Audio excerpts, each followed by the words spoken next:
Rama Rama Hare Hare Hare Krishna Krishna Krishna Hare Hare Hare Rama Rama Rama Hare Hare Jaya Radha Madhava Kunja Bihari Jai Radha Madhava Kunja Bihari Shri Shri Radha Madhava Ki Jai Grantaraj Śrīmad-Bhāgavatam Ki Jai Shri Prabhupada Ki Jai Om Namo Bhagavate Vasudevaya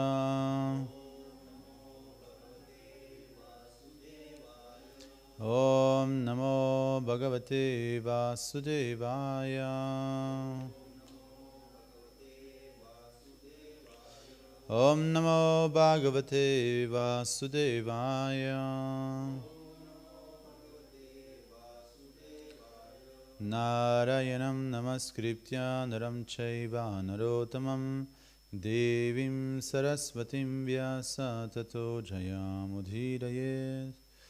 Before reciting from the Śrīmad-Bhāgavatam, we should offer respectful obeisances to Nara Narayana Rishis, the Supreme Personality of Godhead and the highest of all living beings, the goddess Sarasvati and Vyasadeva, the compiler of this work. So we're reading today from the Śrīmad-Bhāgavatam, Canto 4, Chapter 8, Dhruva Maharaj leaves home. There's a little bit of an echo. Echo. No, it's better. So it is verse 4 or 5? 5. And 4 was read already yesterday?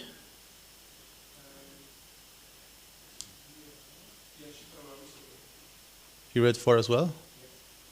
Because 3 and 4 have no purport.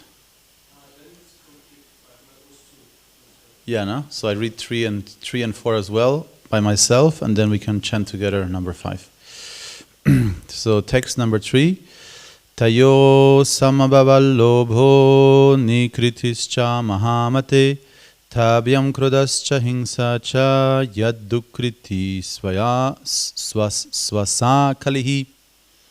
Maitreya told Vidura, O great soul, from Damba and Maya were born greed and nirikti, or cunning. From their combination came children named Krodha, anger, and Himsa, envy, Hingsa. And from their combination were born Kali and his sister Durukti, harsh speech. Number 4. Duruktau kalir adatam bhayam mrityum cha satama tayuscha mitunam yagnye yatana nirastatam. O greatest of all good men, by the combination of Kali and harsh speech were born children named Mrityu, death, and Bhiti, fear. From the combination of Mrityu and Bhiti came children named Yatana, excessive pain, and Niraya, hell.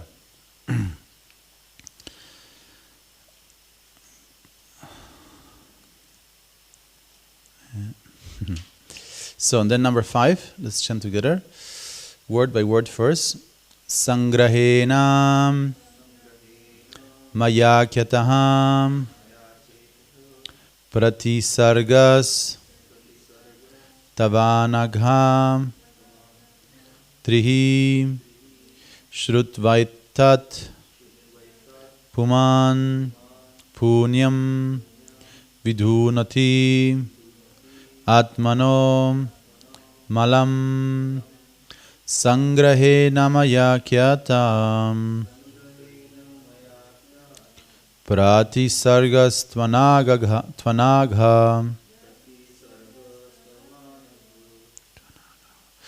trishutvaitat pumam punyam vinoti atmano malam. Sangrahena maya kyatam pratisargastvanagha Trishu taitvat pumam punyam Vidunoti atmano malam Sangrahena maya kyatam Pratisargastvanagha Trishu taitvat puman punyam Vidunoti atmano malam Sangrahena maya kyatam Pratisargastavanagha Trishu taitvat punam punyam Vidunoti atmano malam Sangrahena maya kyatam Pratisargastavanagha Trishu taitvat puman punyam Vidunoti atmano malam. Please. Sangrahena maya kyataha Pratisargastavanagha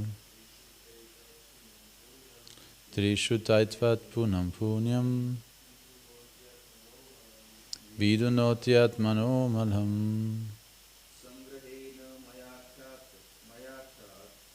Sangrahena maya kyata Pratisargastavanagha Trisuttvaitat punam punyam Vidunotyatmano malam. Ladies. Sangrahena maya kyata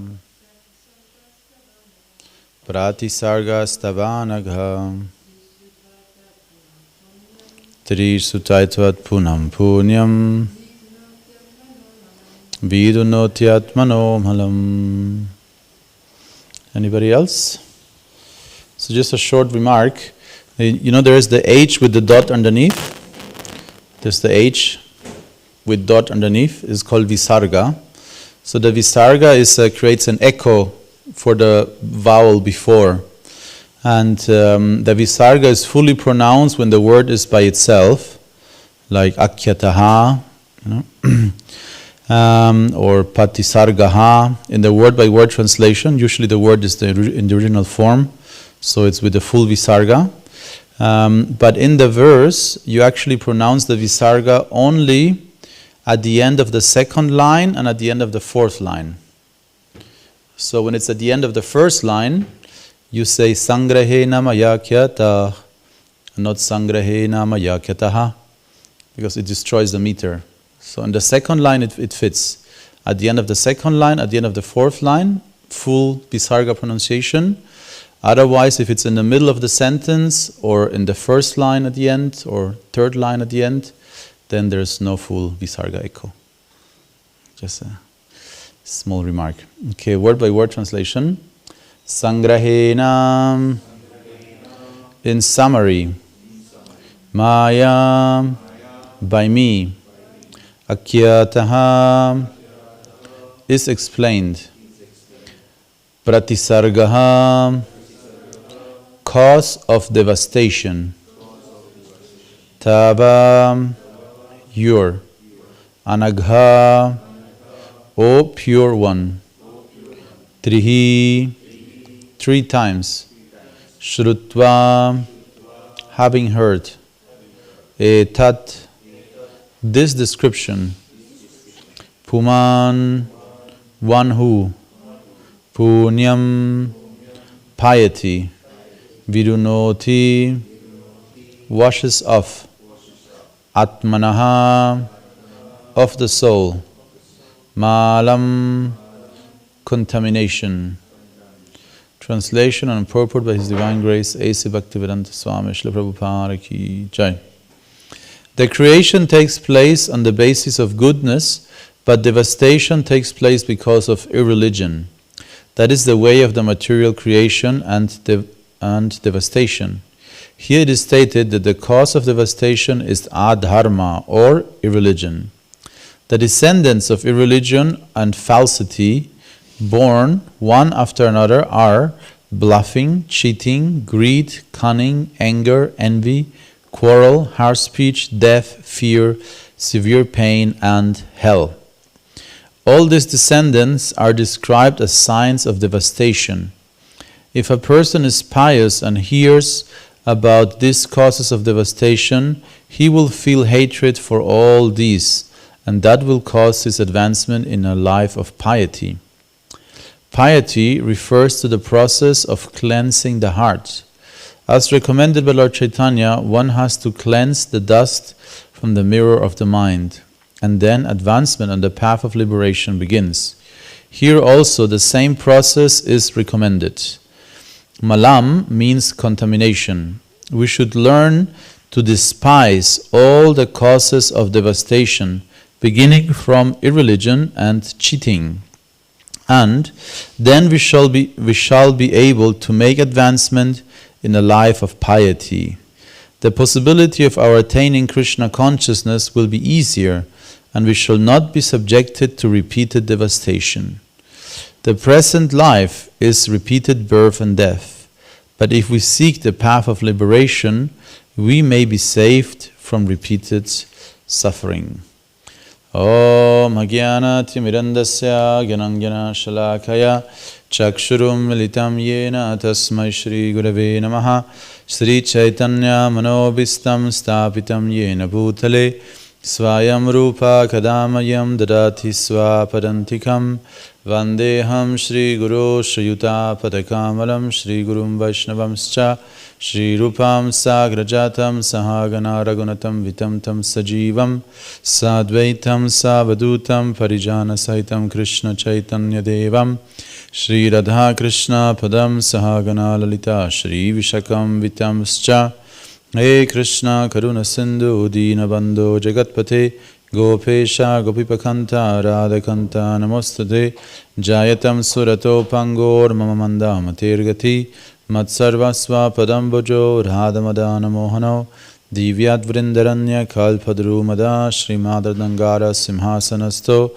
Śrīmad Radha Srila Govinda Deva Uprashtalivi Savimanausmarami Śrīman Rasarasarambi Vamsiva Tatatastitaha Karsham Veno Swanair Gopir Gopinata Shriyestanaha Tapta Kanchana Gorangi Radhe Vrindavaneshwari Vrishabhano Sutadevi Pranamami Hari Priye Jai Sri Krishna Chaitanya Prabhu Nityananda Shri Advaita Garadhara Srivasari Gaura Bhaktavinda Hare Krishna Krishna Krishna Hare Hare Hare Rama Rama Rama Hare Hare. Once again the verse. Sangrahena mayakyata pati sargastvana tavanagha tri sutaitvat pumam punyam vidunotyat manomalam. My dear Vidura, I have summarily explained the causes of devastation. One who hears this description 3 times attains piety and washes the sinful contamination from his soul. So maybe we should read it 3 times. Can start it again. So it begins in text 2. Another son of Lord Brahma was irreligion, whose wife's name was falsity. From their combination were born 2 demons named Damba, or bluffing, and Maya, or cheating. These 2 demons were taken by a demon named Niriti, who had no children. O great soul, Maitreya told Vidura, from Damba and Maya were born greed and Niriti, or cunning. From their combination came children named Krodha, anger, and Himsa, envy. And from their combination were born Kali and his sister Duruti, harsh speech. O greatest of all good men, by the combination of Kali and harsh speech were born children named Mrityu, death, and Bhiti, fear. From the combination of Mrityu and Bhiti came children named Yatana, excessive pain, and Niraya, hell. So, one more time. Then we have 3 times. Another son of Lord Brahma was irreligion, whose wife's name was falsity. From their combination were born 2 demons named Dhamba, or bluffing, and Maya, or cheating. These 2 children were taken by a demon named Niriti, who had no children. Maitreya told Vidura, O great soul, from Dhamba and Maya were born greed and Niriti, or cunning. From their combination came children named Krodha, anger, and Himsa, envy. And from their combination were born Kali and his sister Duruti, harsh speech. O greatest of all good men, by the combination of Kali and harsh speech, were born children named Mrityu, death, and Bhiti, fear. From the combination of Mrityu and Bhiti came children named Yatana, excessive pain, and Niraya, hell. So, now we heard it 3 times. So now we will be attain piety and wash all sinful contamination from our soul. It's interesting because we're hearing from the dynasty of Adharma. But hearing about this dynasty of Adharma is cleansing. And it's very interesting why. Because this is actually one of the most, and I'm not sure, I think it's mentioned somewhere else in the Bhagavatam, the same lineage, but I forget exactly where. Because basically it is described that from the front part of Brahma, all kinds of progeny manifest, like from these 4 faces, the 4 Kumaras manifest, and so many other sons. And from the back of Brahma, Adharma is born. Adharma, which means irreligion. Adharma means which is natural, which is in line with nature, you could also say. Dharma basically, sometimes it's translated as religion only, but we understand from Prabhupada, he's explaining Dharma very often in more detail, and Dharma ultimately means the innate nature of something. Dharma is the most natural thing for something or somebody. That is Dharma. So what is the most natural thing for a living entity? Is to serve Krishna. That is ultimately Dharma. And everything that is opposed to that, is Adharma. So what is not natural. So that's, or the way Prabhupada explains it, like the Dharma of fire is to be hot and emanate light. The Dharma of sugar is to be sweet. The Dharma of water is to wet and to be liquid. In a similar way, Dharma is, in a universal sense, is the most natural thing of something or somebody. And for our individual lives, it means self-realization, understanding the nature of the self, the nature of the soul, and then engaging according to its natural propensity, namely to serve Krishna. And Adharma would be everything that is distracting from that. Any misinformation or false identification, deviating from that natural propensity that we have. That is Adharma. So Adharma is also there. Adharma, and there is this incest lineage. It's an incest lineage. You know what incest means? Incest means when you marry your sister. In some cultures, it's common to, or it's allowed to marry your first cousin, even, which is also, leads to some problems. But direct incest, certainly, illegal in most countries, or everywhere, as far as I know. But the dynasty of Adharma is incest. It's a father and mother have 2 children. Those 2 children have 2 children. Those 2 children have 2 children. So that's why it's a small narrow line. It's not devious, not expanding in that sense. So Adharma and falsity. And of course, it's not surprising if you pay attention. In the line of Adharma, Who was there? Who noticed? There's somebody we know. Kali, yes. So, out of Krodha and Himsa, this is the third generation on Adharma, anger and envy. Out of anger and envy of this couple, they're not just. This is not just figuratively. This is considered to be actual personalities. Personified anger marries personified envy. What a couple. And the children they have are called Kali and Duruti. Shishi Prahlad Lakshmana Singari Bhagwan Ki Jai.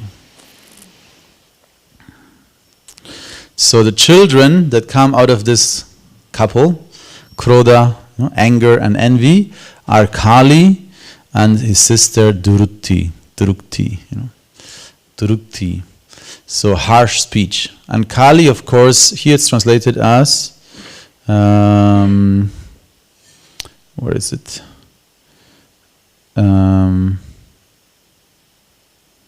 Kali. But of course, there's many different translations for Kali. And it's very important to not confuse it with Kali, with a long I. But let me see if I find some translation here.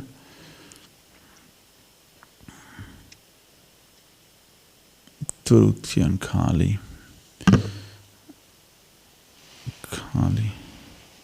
Yeah, Srila Prabhupada just translates it here, Kali as Kali. He doesn't give the literal translation because we all know him. We live in the age of Kali, So currently, our current age is governed by Kali and Durukti.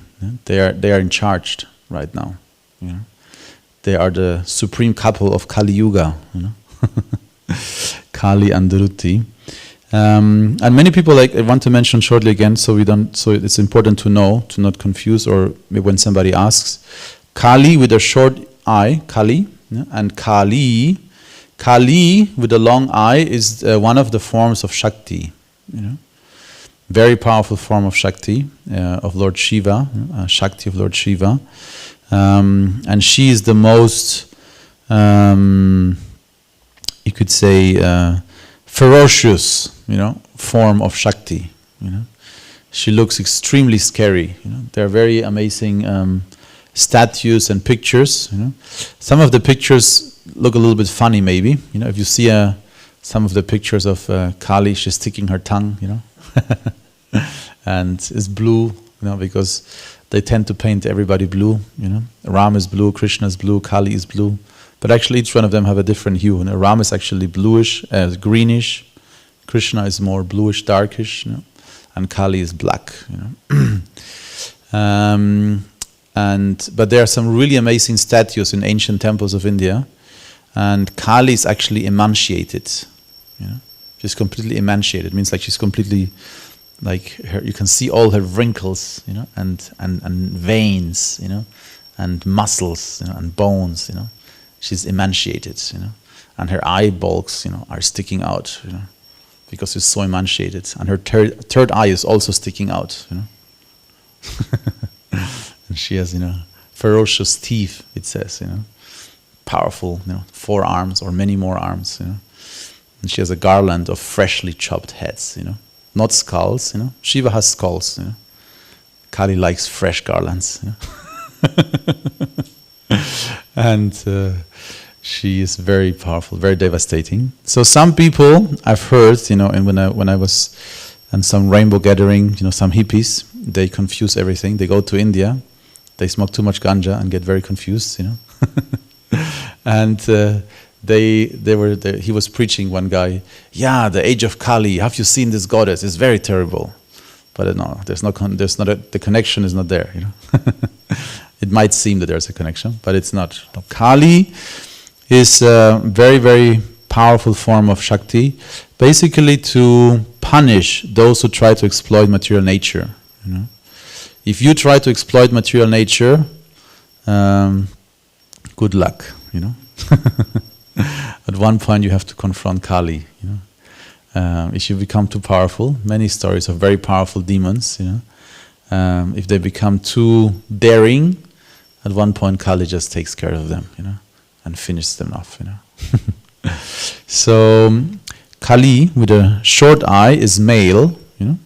Kali is female, Shakti of Lord Shiva, and Kali is male. And of course, the name of Kali means quarrel, you know, or hypocrisy, you know, quarrel or hypocrisy. And his sister and wife, you know, is Durukti, harsh speech. You know. So this is the nature of Kali Yuga, you know. Men tend to be hypocrites, you know. They're not really who they are. They pretend to be something they're not, you know. So this is a hypocrite. A hypocrite is somebody who sells himself of something, you know, but in reality he's not really capable, you know. He has all kinds of faults, you know. And of course when the wife, when the female counterpart notices, she becomes very angry and starts screaming, you know, shouting. Not pleasant words, you know. So that makes for death and biti, you know, mrityu and biti. And biti was, I forgot, pain, I think, you know. The yatana is pain, mrityu, fearfulness, bhayam biti, yeah, fearfulness and death, you know. That's the children that come from Kali. I don't know if they're born yet, you know. Maybe they're born already, maybe they're existing the whole time. So what a family, you know. So and all of these are qualities that are, of course, also influencing us, you know. We can be influenced by all of this, and it begins with adharma, you know. So just like they exist as a personified actual lineage of persons, you know, who have power, influence, you know. At the same time, these are of course qualities that they just personify, you know, and we can be influenced by them. So you could say in a similar way, like this dynasty manifests, you know, in persons, in a similar way, if we direct ourselves to adharma, we will be, you know, involved in all of these qualities. You know, all of these qualities will lead ultimately to niraya and yatana, excessive pain and hell. You know? And for some people it's faster, for some people it's not so fast. You know, like I recently saw a short interview with a homeless girl, you know, young, 21 years old, you know, and already 4 years homeless, you know, in America, you know. Some trouble at home, the parents kicked her out of home, or she didn't want to finish school, run away from home, you know, thought maybe outside is better, you know. Now the dharma of a child is to remain under the protection of the parents, you know. So she turned away from her parents and ran away, you know. And of course, you know, it's many people don't know that, but actually America is completely ruined, basically, in many ways. You know, big sections of the American society, very poor, and there's a huge drug epidemic in America. No? Fentanyl and all kinds of drugs that I didn't even heard about. You know, all kinds of really heavy chemical drugs, and huge portions of the population are addicted. You know, so very often children get into it already in school, and then you know they quit home, and then they end up in the street, and then they really abuse. You know, drugs. And so this girl was being interviewed, and she said, you know, I thought it's a game. You know, I thought it's a game. You know, I just go out and I'm gonna have fun. You know, it's a game, but it's hell. You know, it's hell. You know.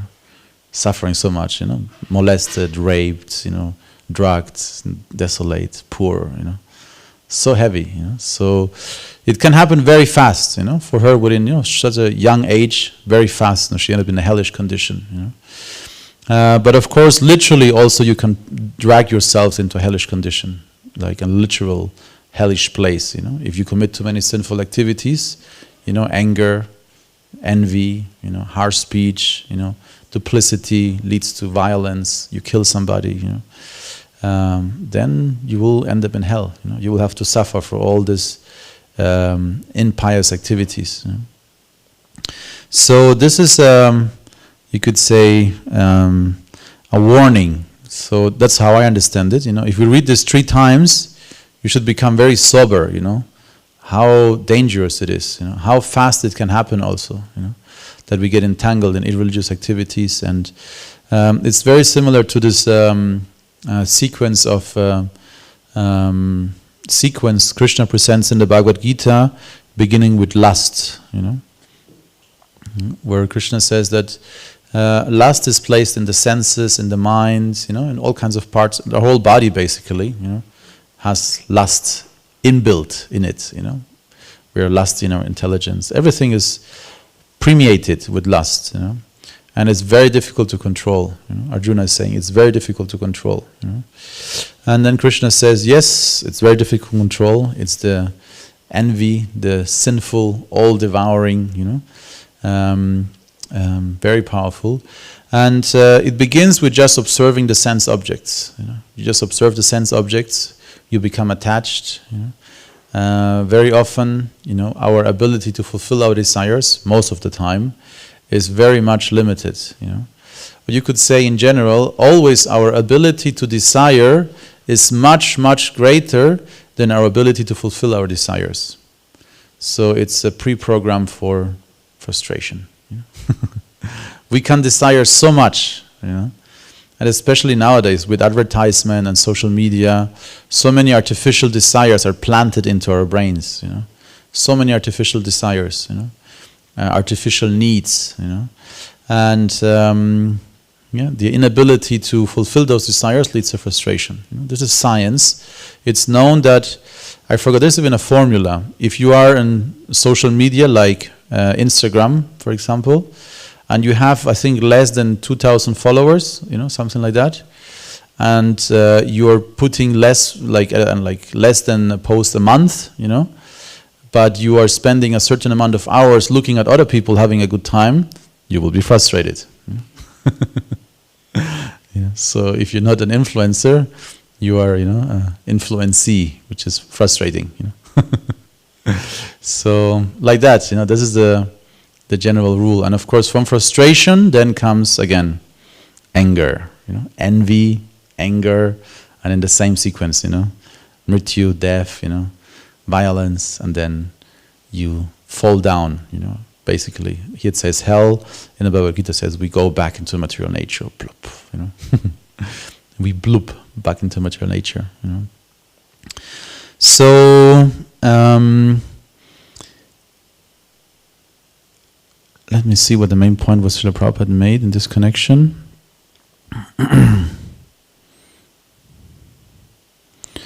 Yes, so all of this has been accumulating since time immemorial in our hearts, of course. Our consciousness, we are in a material world, so it is expected that we all have been involved, in adharma. Since we are not in our position, in our swarupa, in our original position, which is dharma, it is to be expected that we are all in adharma. More or less, we are all in adharma. And because our consciousness is contaminated, we need to purify the heart. So, and of course, Prabhupada says, as recommended by Lord Chaitanya, one has to cleanse the dust from the mirror of the mind, and then advancement in the path of liberation begins. So this malam, contamination, this dust that has accumulated, is you could say the layer that prevents us from understanding who we really are. So we have this dust, like a dust on mirror. If you have a mirror and it's covered with dust, let's say you buy a very old house, and it has been, many years, nobody cleansed the house. You want to look yourself in the mirror, you can't see yourself. So that's the very good analogy that Chaitanya Mahaprabhu is giving in the Shikshastakam. Cheta darpana marjanam. Cheta is the consciousness, our mind.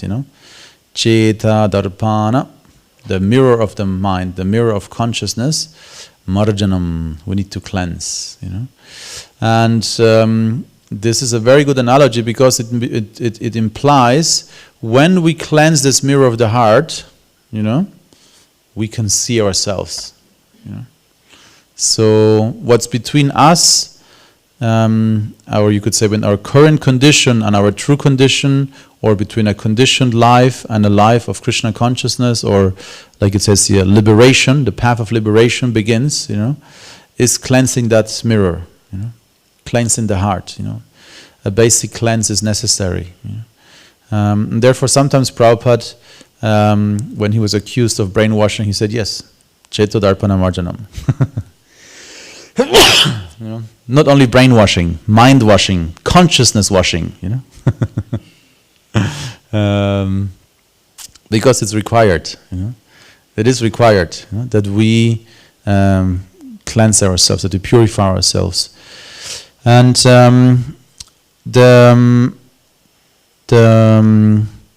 there is in the same connection, there is some New Age groups that misinterpret this idea, because basically that means that we are spiritual entities, we are eternal, full of knowledge, full of bliss, we don't have to suffer actually, we don't have to be trapped in this condition. So some New Age groups, especially there's this group called The Secret, you might have heard about, there's a book and movie and everything, so many people following it. And I've met a few people of this tradition, and it's very funny because they believe that you just have to believe, and then everything will be good. You have to just think positive. You think positive, you put the right mindset out, and everything will become automatically. And sometimes Srila Prabhupada, when he talks about Krishna consciousness, it sounds very similar. He says automatically. Prabhupada will use this word. You chant Hare Krishna, automatically you will become happy. You do this, automatically, like this, very often. So Burijan Prabhu, senior disciple of Srila Prabhupada, wrote a book or made a presentation, Our Automatic Process, and trying to explain so we properly understand how automatic it is, and how much involvement it actually requires from us, and especially that we should not expect the pitfall of expecting that everything will be nice. Like Prabhupada one time, because Prabhupada was, I think, I forgot the exact conversation, but one time Prabhupada was confronted with this, It's like, Prabhupada, you're saying everything will be nice, but it's not so nice, and the Pandavas were suffering, Why, I said, yes, ultimately it will be nice, That's what we can promise, In between, you have to do some anartha nivritti, So, ultimately it will be nice, And even then, it will not be nice, because you will feel separation of the Lord. But that's very nice. And in one sense, Srila Prabhupada says that we can start cultivating this emotion already now in the material world, because we are now separated from the Lord. So we can cultivate separation. It is true. Like Indra Maharaj once asked Srila Prabhupada in France, in New Mayapur. He asked Srila Prabhupada, how is it that the pure devotee, who's chanting the holy name purely, and he understands the holy name is none different than the Lord, the thought of the Lord is none different from the Lord, how is it that a pure devotee is feeling separation, if he's always in contact with the Lord, because he understands the holy name is the Lord, the thought of the Lord is the Lord. So Nanjuna Maharaj replied, Srila Prabhupada replied to Nanjuna Maharaj, when you go to the spiritual world, only then you will understand. So it is possible, because this is Achintya Beda Beda Tattva. Krishna and his name are the same. But we hear of Radharani, she's sitting right next to Krishna. Right, Krishna is sitting next to Radharani, and then there is a bumblebee, and they call the bumblebee also Krishna, and the bumblebee is disturbing. So one of the Sakhis, is chasing the bumblebee away, and then and then she says, Krishna is gone, because the bumblebee is gone, and Radharani starts crying straight away. Even Krishna is right next to her. So it's difficult to understand for us because we're not on that level. But we can understand that right now we are really separated from Krishna. We should cry. We should cry in that mood of separation to really like a child crying for its mother, helpless, raising our arms, crying. If we do that, we're cultivating the right attitude, because this attitude of needing Krishna, wanting Krishna, taking shelter of Krishna, is the prerequisite to gain shelter with the Supreme Lord. But of course, the process of cleansing the heart is not. You could say it's a process, and as long as you follow the process, you can expect results. It's science.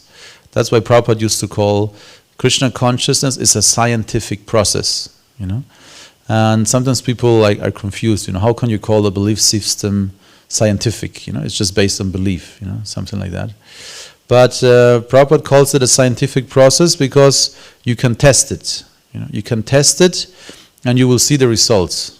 So Braj Kishore Prabhu, also a temple president in Berlin, and he told this really amazing story of this reporter, and it was kind of like I forgot, it was in a temple in Denver or Seattle, somewhere in America, in a temple, and this lady, she was a little bit like in a challenging mood, so what are you doing here, and does it really work, are you not wasting your time, something like that, So Braj Kishore was like, he was trying to answer, with logic or a little bit, but then he realized, I think, I'll not convince her, just with my intelligence, So he said, he got this inspiration.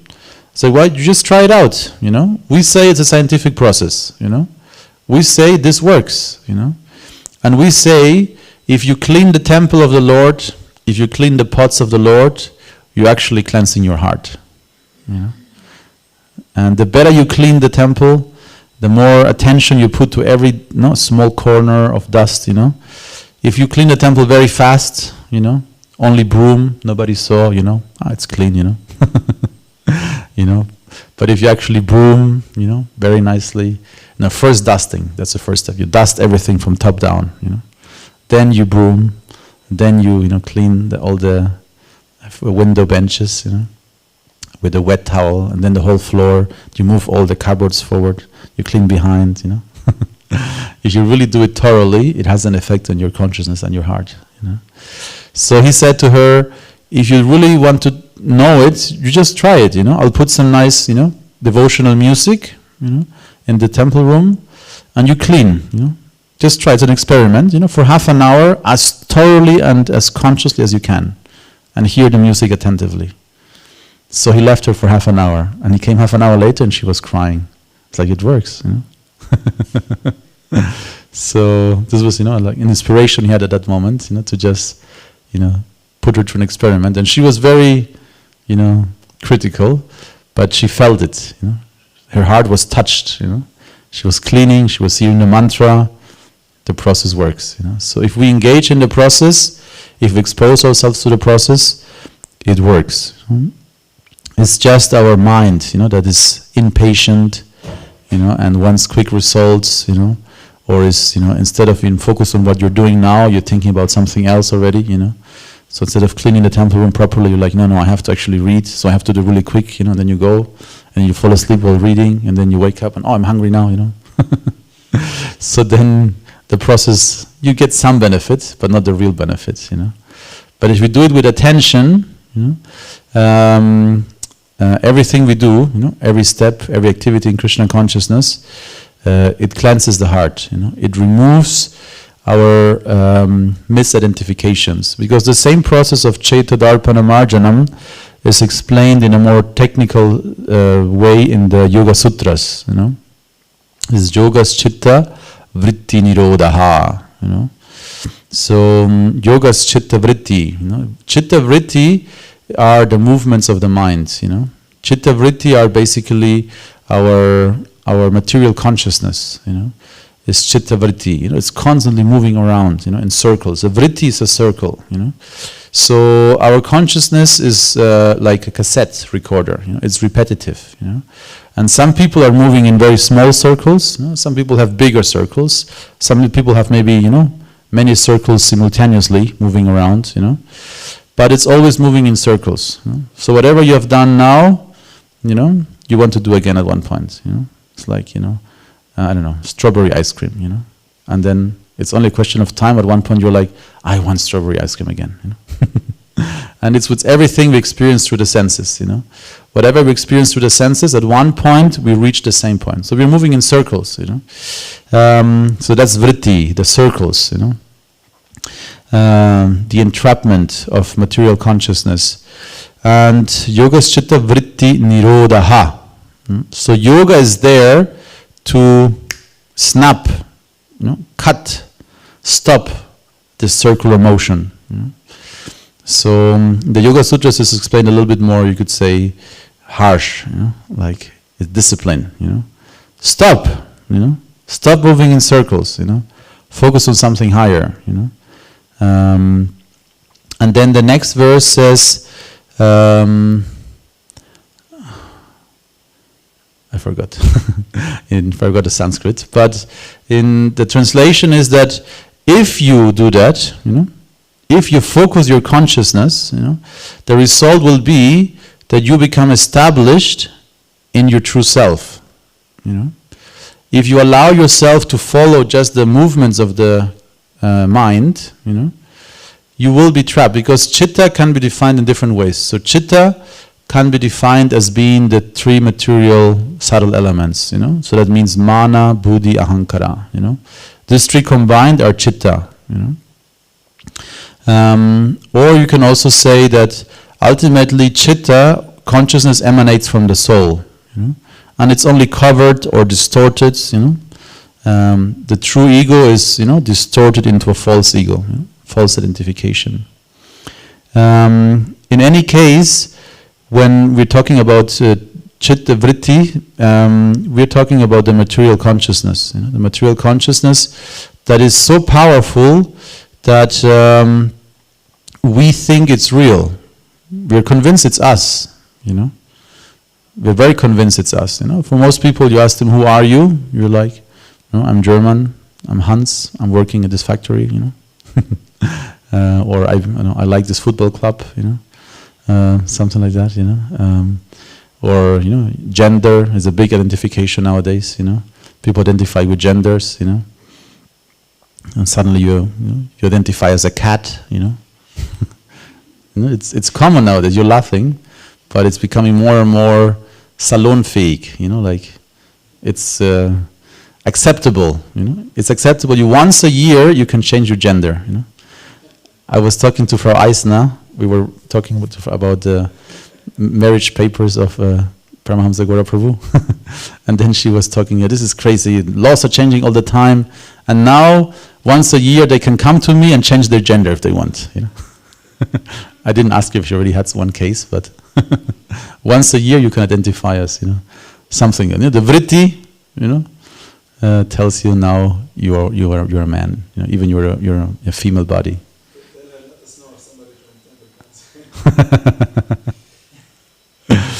I'm a gopi now. But it is very powerful. The vrittis, are so powerful. We really think it's us doing it, and that's the fourth sutra in Yoga Sutra. If you don't practice yoga, you won't be established in the sarupa. Sarupyam itaratra. Then we identify with the vrittis as the true self. So if we practice yoga and we stop the vrittis, we can focus on the true self. We can clean the mirror, we can see who we really are. If we don't do that, if we don't follow a discipline of yoga, bhakti yoga, service, dedication, japa, then it's pre-programmed that you will, instead of swarupa, your true nature, sarupyam itaratra. You identify with the vrittis as the true self. You take them very seriously. You really think that's you. And it's being promoted. This bodily consciousness is being promoted, and the more we promote, like one American politician, his name is Vivek Ramaswamy. He was analyzing this new woke, and gender, ideologies, and he was saying it's the lack of purpose. When you have a higher purpose, a spiritual purpose, then you don't take your material identification so seriously, you know. But if there's no spiritual dimension to your, you know, life, you know, identity, something higher, a higher purpose to live for, then suddenly you take any motion, anything that comes up in your mind becomes very real and very important, you know. So he analyzes, he says basically this new, you know, ideology is like a new form of religion, you know. People follow it very strictly, and if somebody, you know, doesn't address you with your right gender, you know, they become very aggressive, you know. They're very sectarian, actually, you know. You know, it's like, how am I supposed to know, you know, who you are, what you identify as, you know? But they're very offended if you don't address them as they or them or, you know, whatever, you know. Because maybe you're not he or him, you might also be many, they or them, you know.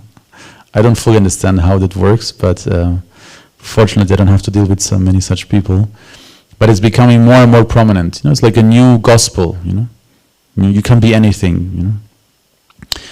Because of course the soul cannot be limited. It's very similar with the concept of death, you know. It's very unnatural for the body to die, for the soul to die, you know. So that's why for a spiritual entity to experience death feels wrong, you know, false, painful, you know, because the nature of the soul is eternal, you know. So in a similar way, if you don't understand reincarnation, you know, then you try to reincarnate, you know, within one life, you know. You reincarnate from male to female to cat to whatever, you know. So it's obvious, you know. It's a tendency of the soul to identify with different things, you know. But it's problematic if you're stuck with a certain body and want to be something else, you know. Then it leads to problems, you know. So all of this is clearly adharma, you know. It's instead of identifying with the true nature of the self, you know, and, you know, sarva upadi vinirmuktam, you know, that's the idea that we are trying to achieve. Get rid of all these designations, you know, male, female, gender, nationality, you know. Sarva upadi vinirmuktam. We want to be free of all designations, you know, and instead identify as servants of Krishna. You know? But when there's adharma, when there's, you know, confusion, you know, then all these misidentifications, all these upadis become absolute real, you know, and they're promoted and taken very seriously, you know, and there you not, you know, confirm the upadi somebody has, you know. You have to confirm their upadi. If you don't confirm their upadi, it's an offense, you know. You have to confirm my identification and misidentification. You know? So this is clearly adharma, you know? Kali Yuga.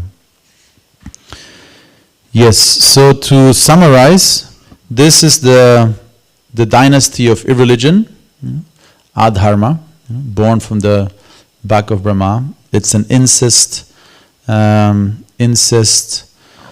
lineage, dynasty, and their real personalities, you know, and Kali and Durutti are currently, you know, ruling. The current age of Kali Yuga is ruled by Kali, one of the persons in this list.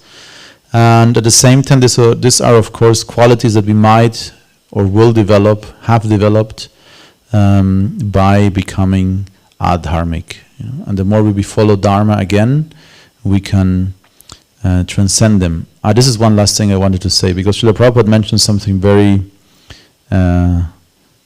drastic. He says, if a person is pious and hears about the causes of devastation, so this is another very important point. Prabhupada says that adharma naturally will lead to devastation. You know? It leads to devastation. It means destruction, you know, annihilation. You know? The more there is adharma, there is annihilation. You know? If there is some form of dharma, there will be some progress. Even if it's in the mode of passion, there will be some progress. But the more there is adharma, there's literal decay. You know? And many people who have been observing Western culture, it's visible. You know, how once there was a very powerful, you know, very powerful It was more focused on Dharma. Even if it was sectarian, still it was focused on Dharma. They're very disciplined, and we want to spread Christianity or something. But now the family values, falling apart. And the whole society just, everything goes to hell. The birth rate decreases so much. People are become more selfish. They don't want to have children because children are work. Means you have to, be awake. You have to take care of them. Having children, like Satyananda Maharaj, he was in touch with us while my wife was giving birth, and he gave afterwards a very nice short speech, like a voice message, and he said, it's a great gift. When you have a child, you have to learn selfless love. That's when the first time in your life you will feel, at least a glimpse of selfless love. You just love this small, entity, even it hasn't done anything for you. It's just screaming and wants something from you. Or needs your attention and protection and time and energy. So you can get an idea of selfless love. And Prabhupada also says the love of the mother is the closest to pure selfless love of Krishna.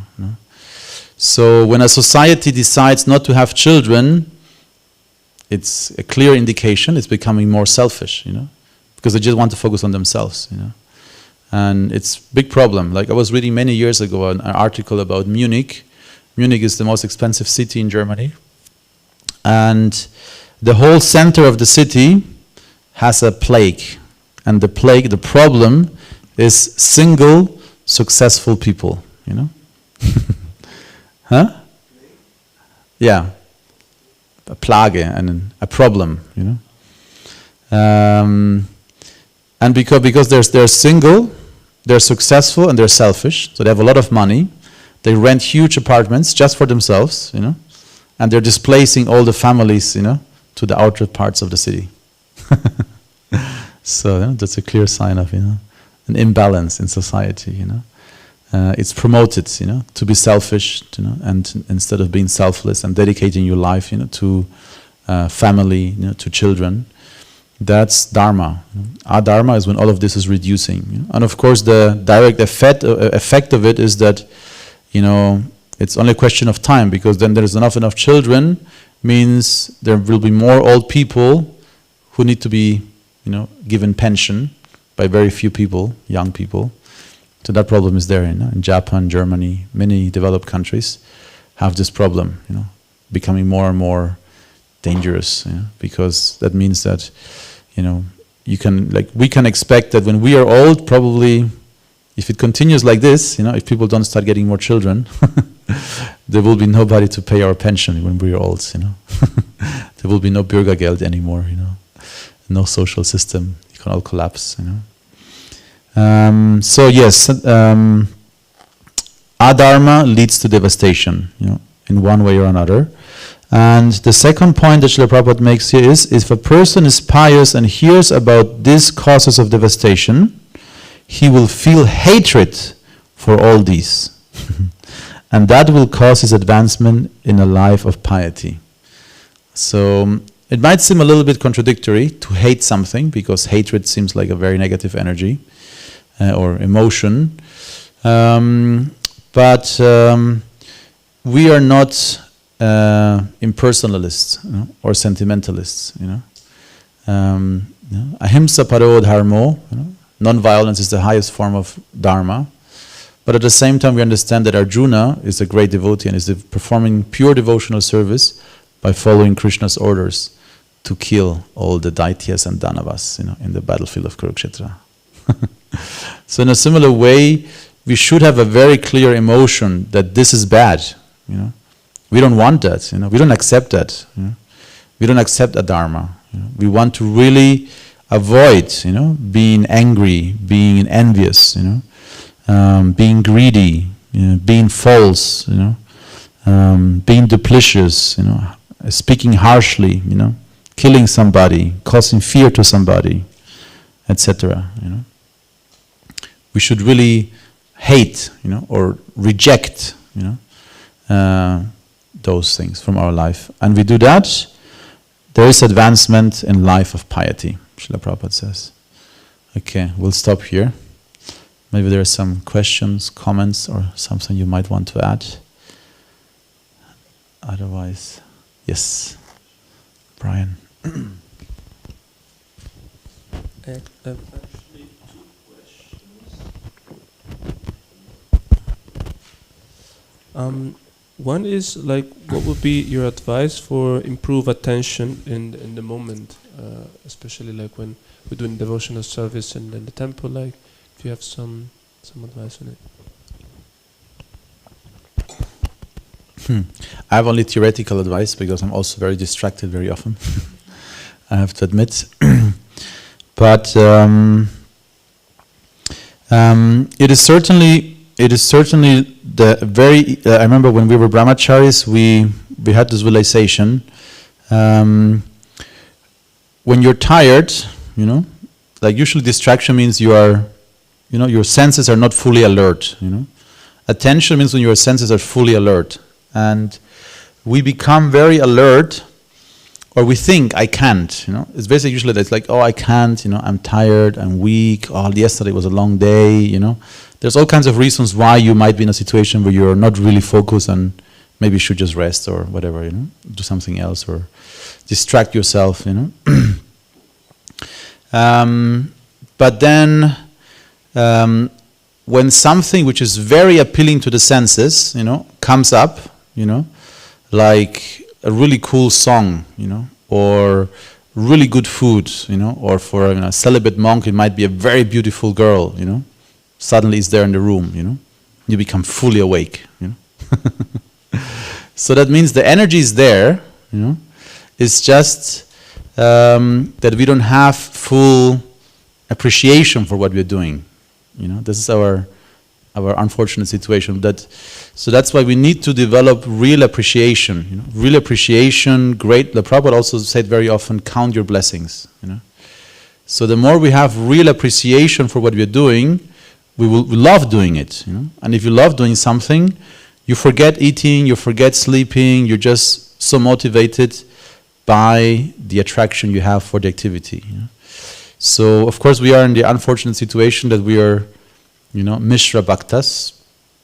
So we might tend to fall asleep during spiritual activities and get very excited when something, else shows up, So yes, we need to develop appreciation. And for me, like reading, for example, sometimes reading Bhagavatam, Bhagavad Gita, might be strenuous, because it's very philosophical. It might be repetitive, And of course, if you manage to focus, you see the benefits.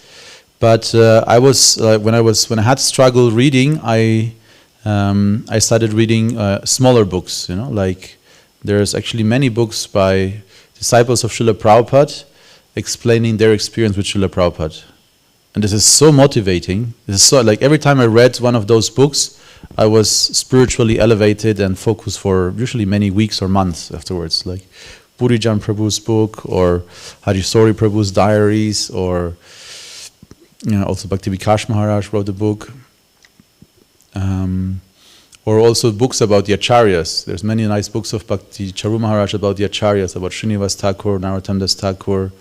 So we used to have a culture in the Berlin ashram, Brahmacharya ashram, that for each appearance day of each like one member of the parampara or acharyas, one of us was chosen to give a lecture, and so he was studying a week, 2 weeks before, reading all the books he could find about this personality.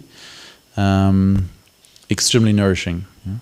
So the more we have a taste and an appreciation for what we have, or like for who Srila Prabhupada is, because ultimately we're doing everything, in his institution and for him. So reading how his disciples, praise him, experienced him, how great, how amazing he was in his character traits, the inspiration he gave them. Reading about these things is very powerful, very, very motivating. And yeah. Second question was, if you have a translation made by ISKCON devotees of Patanjali Sutras. Yeah, Erdvin Bryant. I forgot his devotional name, but Erdvin Bryant is a devotional. In English? Yeah, English, yeah. Edwin Bryant, Patanjali Yoga Sutras. Grantaraj Śrīmad-Bhāgavatam ki jai. So we'll see if there's some online question. Is it allowed to chant Hare Krishna when you're addicted to any drugs, or it is an aparad? And where is the border between drugs or medication? When I'm in strong pain and the doctor gives me some opioids, is it intoxication or is it medication? One time my Gurudev, he was taking pills for headache when we were in Brazil. And like we were preaching, traveling so much, so he was taking painkillers because such a strong headache. And he was saying, I forgot the exact, but he was saying something like, I'm just postponing my karma, you know. So it's like, of course, you know, you might be in a situation where you have to, you know, numb the senses because it's, you know, unbearable or unpractical or, you know. But it's our karma, so if you, you know, you're postponing your karma. So that's one part of it.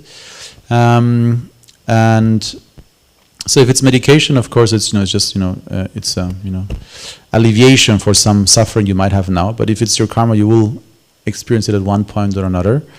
Then it's a very different thing, medication and addiction. You know, because even the marijuana, for example, ganja, is mentioned in Ayurveda as one of the medicines. You know, it's a toxin, but it's a medicine that can be used in certain applications. You know, when somebody is, for example, having digestion issues or less appetite, you know, it can help, you know, to gain appetite again, you know.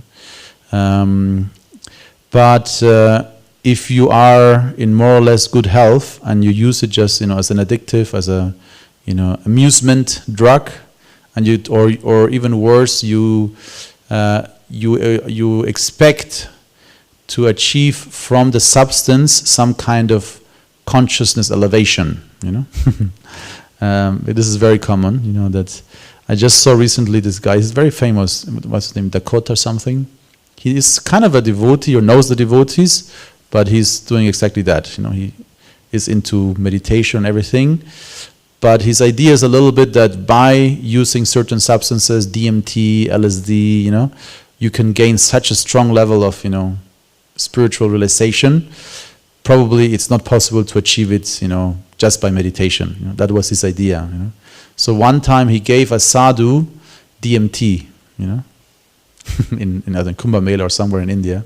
He went there and he gave this sadhu DMT, which is quite a heavy drug, you know. And the sadhu could control it, you know, he wasn't fully affected by it. And then he told this boy, you're artificial, you know. You think you're liberated, but actually it's artificial, you know. It's artificial, and what you experience with this, I can experience with meditation, you know, already, you know, many times before, you know. So, or in general, in the 60s and 70s, people had this idea, you know, you can get a ticket to enlightenment, you know, just by buying, you know, with a few dollars, you buy some substance, but spiritual realization is not that cheap, you know. And if you combine the two, you can become crazy, you know. If you on purpose combine the two, you can become crazy for sure, you know? I've seen some cases like that. A very good friend, actually. So, medication is a different story. If you have a, you know, a pain, a suffering, you might, you know, alleviate your karma, postpone it, you know. But if you expect that by using a substance you might gain an effect, you know, in direction of spiritual realization, or you want to enhance your ability to meditate, then there will be a contradiction, you know. Because it's innate, it's within us already, our spiritual nature. And, you know, using drugs is it can be a very subtle vritti, you know, that gives you an idea of what's available, but it's not sustainable. You know? Like in the beginning, Srila Prabhupada had to deal with all these LSD people, you know, in America. And he asked them what the you know, effect was of using LSD. And when he heard the effects, Prabhupada said, "Oh, Krishna is a room full of LSD," you know. And then he printed this famous flyer, "Stay high forever," you know, because through spiritual practice we can attain a level of, you know, highness that is sustainable. It's properly earned, you know. Whereas when you take any substance, the level of realization you have is on credit, you know. So you might have an amazing experience, but then you wake up in your vomit, you know. Literally, you know. Many of these drugs, you know, they put you through a high, and then you wake up completely wasted, and you know, for a week you have to recover, you know, because it was not earned, you know. It was on credit, you know. Yes. Okay. Grantharaj Śrīmad-Bhāgavatam ki jai, Śrīla Prabhupada ki jai.